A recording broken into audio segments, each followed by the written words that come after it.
ဟုတ်ကဲ့မင်္ဂလာပါကျွန်တော် channel လေးကနေကြိုဆိုလိုက်ပါတယ်ကျွန်တော်တို့ဓမင်းလေးကိုမျိုးမျိုးလှုပ်ရှားလို့ရတဲ့ထဲမှာ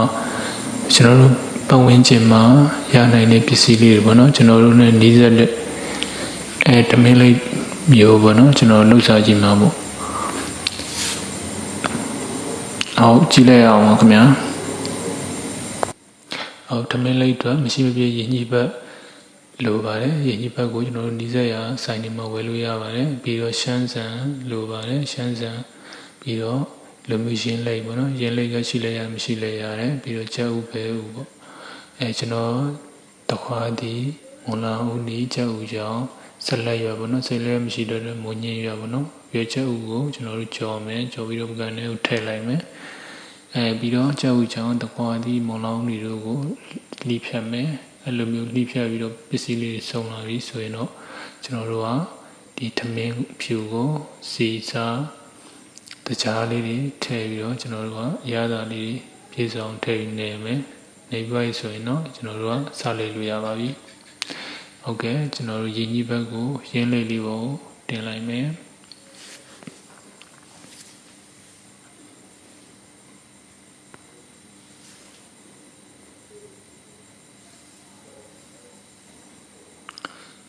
ကျွန်တော်တို့အိမ်မှာကိုယ့်ဘာကိုစားမှာဖြစ်တဲ့ကြောင့်ကျွန်တော်တို့လက်အိတ်ကိုမတုံတော့ပါဘူးဒီတိုင်းပဲကျွန်တော်ဇုံးလေးနဲ့ရင်းကြီးဘက်ပေါ်မှာထမင်းလေးတွေကိုကတ်လိုက်မယ်ပေါ့လိုကျွန်တော်မထူမပါလေးပေါ့နော်အရန်ထူလို့ရှိရင်လည်းလက်ကြီးကြီးသွားမှာဖြစ်တဲ့အတွက်ကြောင့်ကျွန်တော်ပါပါပဲကတ်လိုက်ပါတယ်လူဘက်မှာကျွန်တော်တို့ရင်းကြီးကိုရင်းကြီးဘက်အဆုံးနာထိကတ်လို့ရပါတယ်တခြားတစ်ဖက်မှာတော့ကျွန်တော်တို့နည်းနည်းလေးခြံထားရပါမယ်ဒါအဲ့ဒီတိုင်းပဲထမင်းလေးကိုရင်းကြီးပုံမှာကတ်လိုက်ပါတယ်ပြီးတော့ရင်ကျွန်တော်တို့နှိဖြတ်ထားတဲ့ချက်ဥကြောင့်တခွားသည်မုံလောင်ဦးနီ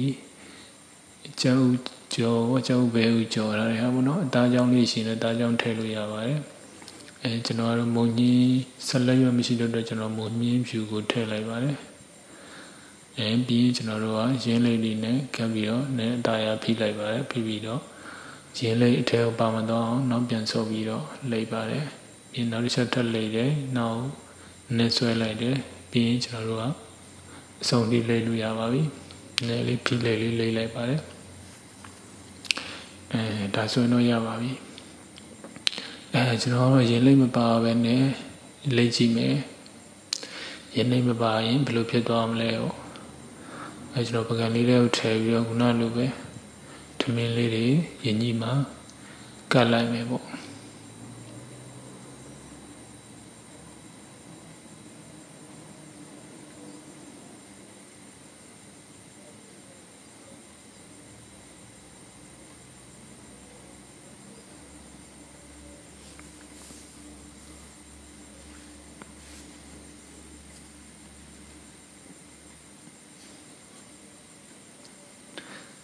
ကျွန်တော်တို့ထမင်းလေးကပ်ပြီးသွားပြီဆိုရင်တော့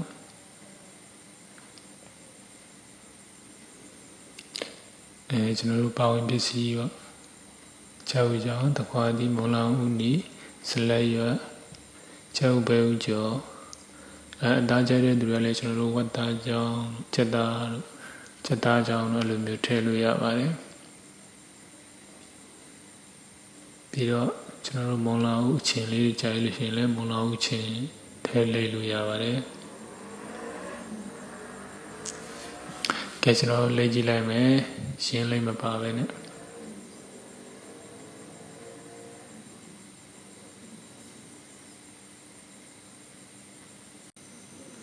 ကျွန်တော်တို့လိပ်ရတာနည်းနည်းလေးခက်ခဲပါတယ်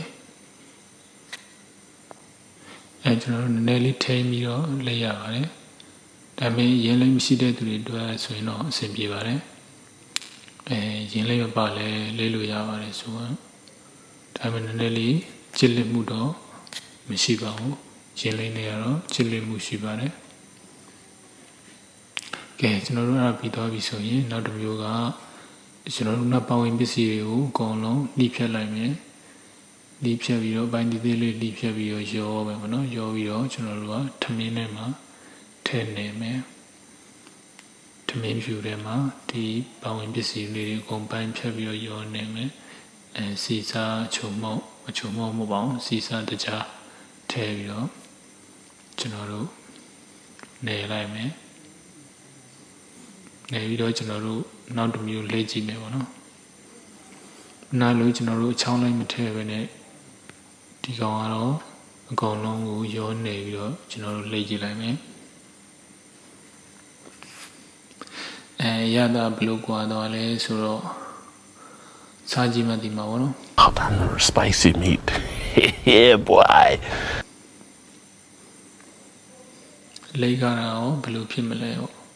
ကျွန်တော်တို့ခုနနေတိုင်းပဲကျွန်တော်ရင်ကြီးဘက်ပေါ်မှာထမင်းလေးကတ်လိုက်မယ်ပေါ့နော်သူကတော့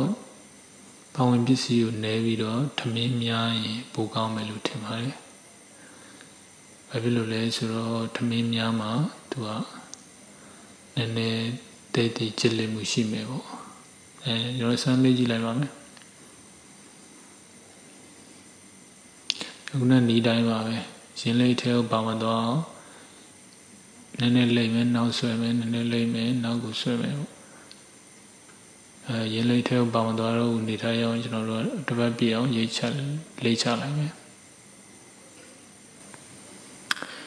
ဟုတ်ကဲ့သူကတော့လိတ်ကတာနည်းနည်းလေးခုနလောက်တော့ချစ်တိမှုမရှိဘူးပေါ့နော်ဒါပေမဲ့လိတ်လို့တော့ရပါတယ်အရသာတော့နောက်မှမြည်ကြည့်ပါမယ်ကျွန်တော်တို့အနေတိုင်းလိတ်ပြီးတော့အကုန်လုံးပြီးသွားပြီဆိုရင်တော့ကျွန်တော်တို့လှီးဖြတ်မယ်ပေါ့နော်ကျွန်တော်တို့ဒါထရက်လေးတစ်ချောင်းနဲ့ကျွန်တော်စင်းတုံးလေးတစ်ရုံပေါ်မှာသူရန်ဖိမလီပဲနဲ့ပေါ့နော်ကျွန်တော်လွှတ်ဖြတ်တယ်လို့ပဲနော်ရှေ့တိုးနောက်ဆုံးလေးကျွန်တော်တို့လီဖြတ်ပေါ့နော်အဲ့လိုမျိုးလေးအကုန်လုံးပိုင်းလီဖြတ်လိုက်ပါ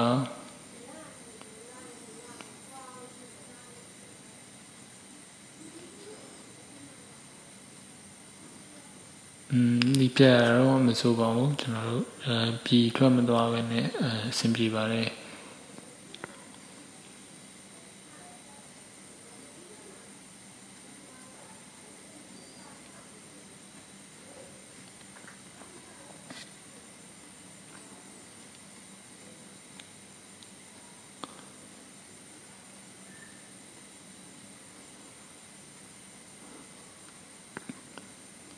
လူကြီးမင်းတို့လည်းအိမ်မှာတစ်ခါလောက်လှုပ်ရှားကြည့်ပါတော့သူကရင်းကြီးဘက်ကအခုအချိန်မှာကျွန်တော်တို့ကနည်းနည်းဈေးလေးနည်းနည်းကြီးသွားတယ်ပေါ့နော်ရင်းရဆိုရင်တော့2000လောက်ပဲရှိပါတယ်2500ပေါ့နော်ကိုကတော့4500လောက်တော့ရှိပါတယ်